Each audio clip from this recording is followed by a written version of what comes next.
नमस्कार, 4 PM दिल्ली देख रहे हैं आप और मैं हूं आपके साथ शाहीन खान। दोस्तों, 4 जून के बाद बहुत कुछ बदल चुका है। जहां एक समय था जब पीएम मोदी को ही सबसे लोकप्रिय नेता माना जाता था कि पीएम मोदी के बाद कोई भी नहीं, पीएम मोदी के सामने कोई भी नहीं।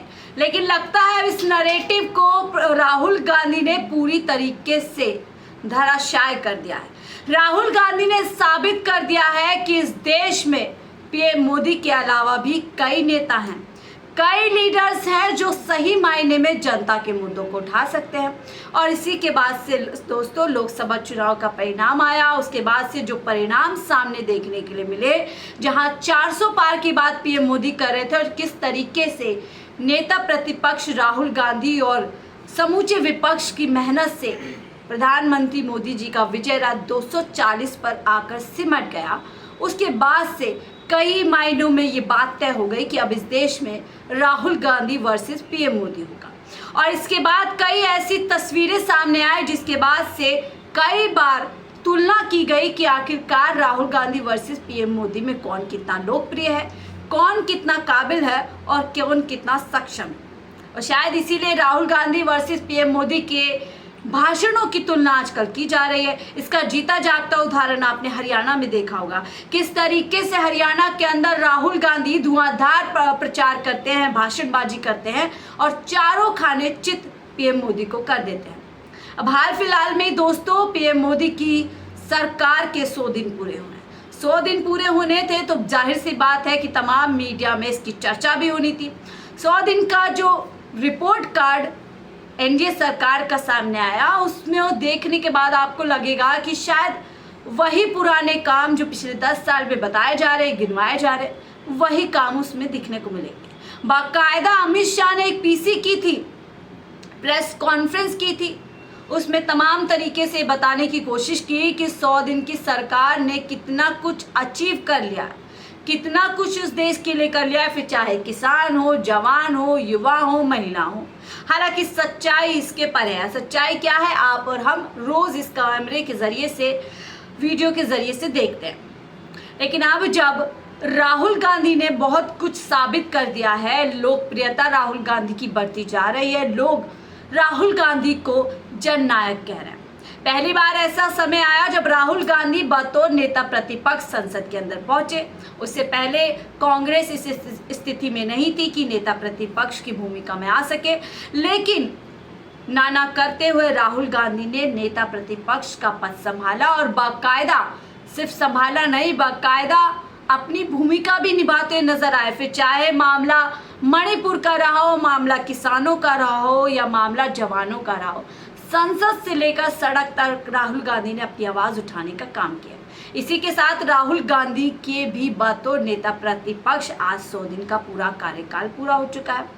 लेकिन दोस्तों, जब आज आप तुलना करेंगे 100 दिन के कामकाज की, तो आप एक बड़ा गैप पाएंगे।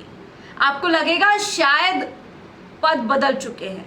राहुल गांधी पीएम के तौर पर काम कर रहे हैं और पीएम नेता प्रतिपक्ष के रूप में काम कर रहे हैं, शायद ऐसा आपको प्रतीत होगा, या फिर शायद वो पीएम के रूप में काम ही नहीं कर रहे हैं। जिस तरीके की चीजें सामने आएंगी। अब राहुल गांधी के 100 दिन का कामकाज पूरा हो चुका है, तो ऐसे में आपको ये चर्चा शायद ही किसी चैनल पर सुनने के लिए मिलेगी, क्योंकि राहुल गांधी के कामकाज से कई सवाल प्रधानमंत्री मोदी पर भी उठेंगे। जो काम पीएम मोदी का होना चाहिए था वो राहुल गांधी करते हुए नजर आ रहे हैं। राहुल गांधी कई आवाजों की आवाज बनते हुए नजर आ रहे हैं। क्या कुछ आज पवन खेरा ने सोशल मीडिया के माध्यम से राहुल गांधी के 100 दिन की रिपोर्ट कार्ड शेयर किया, वो मैं आपके साथ शेयर करती हूँ। लेकिन उससे पहले सुनिए पवन खेरा जी क्या कुछ कह रहे हैं। दोस्तों, राहुल जी को लीडर ऑफ ऑपोजिशन बने हुए 100 दिन पूरे हुए। ये उम्मीद कर लो आप कि इन 100 दिनों के उपलब्धियों के बारे में, उनकी परफॉर्मेंस के बारे में कोई टीवी डिबेट्स होंगी तो आप गलत होंगे। उन पर टीवी डिबेट्स नहीं होंगी। टीवी डिबेट्स होंगी ढंग की बात, मन की बात, बेढंग की बात, उन सब पे चलता रहेगा, उनको छोड़ दीजिए आप। लेकिन ये जो महत्वपूर्ण बात है वो ये है कि पिछले 100 दिनों में हमारे लीडर ऑफ ऑपोजिशन इस देश की आवाज कैसे बन के उभरे, कैसे उन्होंने लैटरल एंट्री पे सरकार को झुकाया, ब्रॉडकास्ट बिल पे सरकार को झुकाया, इंडेक्सेशन बेनिफिट पे सरकार को झुकाया, लोको पायलट्स की जो समस्याएं थी उनकी जिस तरह की वर्क एटमॉस्फेयर था उसमें सरकार को झुकाया, फार्मर्स के बीच में जाकर उन्होंने काम किया, उनके बारे में सरकार को वहां भी सरकार को ध्यान देना पड़ा। इस तरह से राहुल जी ने अलग अलग तबकों में जाकर विपक्ष के नेता की जो भूमिका होनी चाहिए, कैसे वो आवाज बन के उभरे इस देश के उन लोगों की जिनकी आवाज संसद तक नहीं पहुंच पाती, जिनकी आवाज बड़े बड़े बंगलों में जो हमारे मंत्री हैं वहां तक नहीं पहुंच पाती, कैसे उनकी आवाज वहां तक पहुंचाई जाए, ये राहुल गांधी ने पिछले 100 दिनों में हासिल किया। तो आपने सुना, पवन खेरा जी साफ तौर पर बता रहे हैं कि किस तरीके से राहुल गांधी ने नेता प्रतिपक्ष के तौर पर सरकार को एक नहीं कई जगह झुकाया है। फिर चाहे वक्फ बोर्ड का बिल रहा हो, चाहे लेटरल एंट्री का मामला रहा हो, हर जगह राहुल गांधी ने मजबूती के साथ प्रधानमंत्री मोदी जी को न केवल घेरा बल्कि पीएम मोदी को मजबूर कर दिया कि वो उस मामले पर यू टर्न ले सके। और ऐसा ही हुआ दोस्तों, हमने देखा जो सरकार पिछले 10 सालों में अपने फैसलों के लिए जानी जाती थी वो तीसरे कार्यकाल में काफी कमजोर नजर आ रही है। बैक टू बैक हर मामले पर यू टर्न लेते हुए पीएम मोदी नजर आ रहे हैं, जो कभी अपने फैसलों पर अड़ियल होते थे। बहरहाल ये तो आपने देखा ही है अब, लेकिन मैं आपको पूरी एक लिस्ट जो आज जारी की गई है राहुल गांधी के 100 दिन के कार्यकाल पे, वो मैं आपको बताती हूँ कि किस तरीके से राहुल गांधी का जो 100 दिन का कार्यकाल है वो पूरी तरीके से पूरा हो गया है। और अब कैसे राहुल गांधी खुद एक बात कहते थे कि सिस्टम उनका होगा और सरकार मोदी जी की होगी, ऐसा ही कुछ प्रतीत हो रहा है दोस्तों।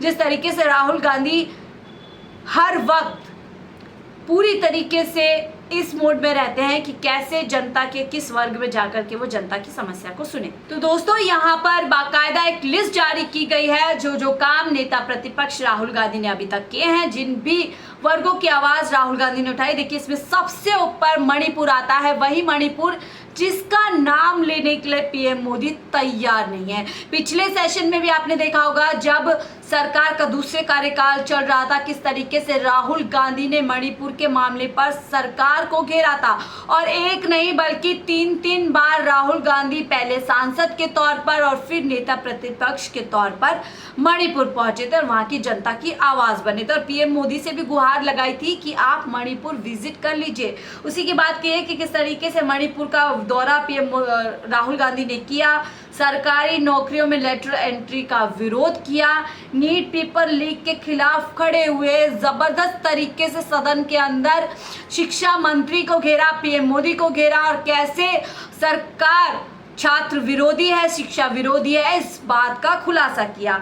वहीं लोको पायलट से जिस तरीके से राहुल गांधी ने मुलाकात की, उनके कामों की समस्या गिनवाई, ये भी पूरी तरीके से हम सबके सामने है। राहुल गांधी के प्लेटफॉर्म से देखा गया कि किस तरीके से पायलटों की, जो लोको पायलट है, उनकी बुरी हालत सरकार के भीतर है। वहीं दूसरी तरफ देखिए बजट में जो इंडेक्सेशन बेनिफिट्स और कैपिटल गेन्स टैक्स है उससे संबंधित जो क्लॉज है उसका विरोध राहुल गांधी ने बातों नेता प्रतिपक्ष किया। साथ ही सबसे बड़ी योजना जो सरकार अपनी मानती है अग्निवीर योजना, उसकी बार बार खिलाफत राहुल गांधी ने की है और राहुल गांधी ने साफ तौर पर बताया कि सरकार जवान विरोधी है, सरकार जो है पेंशन के पैसे जो है जवानों के नहीं देना चाहती। किस तरीके से राहुल गांधी ने साफ तौर पर कहा है कि अगर उनकी सरकार आती है और वो पावर में आते हैं तो जो अग्निवीर योजना है उसको पूरी तरीके से खत्म कांग्रेस सरकार कर देगी। जाति जनगणना की मांग को बढ़ावा दिया, सबसे ज्यादा हावी लोकसभा चुनाव में दोनों मुद्दे रहे थे, चाहे वो अग्निवीर योजना रही हो या फिर जाति जनगणना योजना रही हो। वहीं ब्रॉडकास्ट बिल के खिलाफ खड़े हुए, सरकार को इस पर पूरी तरीके से बैकफुट पर लेकर आए। सरकार ने यू टर्न भी लिया, वरना आप सबको पता है कि किस तरीके से सोशल मीडिया पर नकेल कसने की तैयारी सरकार ने कर ली थी। वहीं वक्फ बिल के खिलाफ खड़े हुए, साफ तौर पर कहा कि वक्फ बिल जो है पूरी तरीके से माइनॉरिटी के खिलाफ है, कहीं ना कहीं इसके जरिए सरकार अपनी नकेल एक समुदाय पर, विशेष समुदाय पर कसना चाहती है और इस बिल पर भी सरकार ने पूरी तरीके से यू टर्न लिया। जेपीसी की गठन हुई, अभी फिलहाल इस बिल पर कुछ नहीं हुआ है। तो ये देखिए राहुल गांधी ने लगातार आम लोगों के साथ खड़े होने का जो यहाँ पर सिलसिला है वो जारी रखा। अब आप सोचिए कि महज ये तो अभी ट्रेलर है, 100 दिन के अंदर राहुल गांधी ने सरकार को कई मुद्दों पर अपने घुटनों पर ला दिया। तो आप अंदाजा लगाइए कि यदि इसी तरीके से अब हरियाणा चुनाव के रिजल्ट आएंगे और जम्मू एंड कश्मीर के रिजल्ट आएंगे, अगर ये रिजल्ट कांग्रेस के फेवर में हुए तो आप सोचिए राहुल गांधी कितने ज्यादा आत्मविश्वास से लबरेज हो जाएंगे और जम करके सरकार को हर मुद्दे पर घेरेंगे। बहरहाल ये 100 दिन के कामकाज जो सामने आया है या आपको शायद सोशल मीडिया के अलावा और कहीं ना मिले, कहीं चर्चा होने के लिए नहीं मिले। हमने जिस तरीके से आज यहाँ पर चर्चा किया, आप राहुल गांधी के 100 दिन के कामकाज के बारे में क्या राय रखते हैं हमसे जरूर साझा कीजिएगा। फिलहाल के लिए मुझे दीजिए इजाजत। आप देख रहे थे 4 PM दिल्ली। नमस्कार।